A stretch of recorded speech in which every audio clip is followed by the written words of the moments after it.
Running on empty? I've been there. I remember the days when my to-do list felt endless and I couldn't recall the last time I truly felt alive. But then I realized it's not about overhauling my life, it's about small intentional shifts. First, reclaim your sleep. It's not a luxury, it's survival. Stick to a rhythm, make your bedroom a sanctuary, and say goodnight to screens.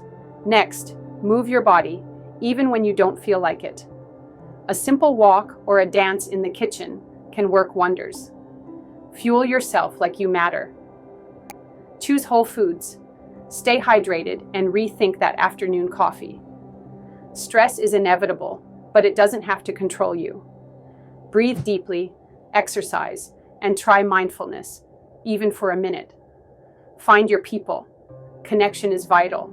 Call a friend, join a group, and have real conversations. Never stop learning.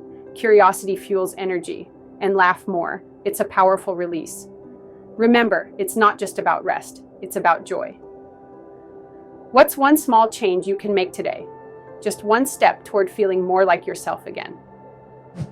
Please comment below, subscribe, like, and share this video if you found the content inspirational.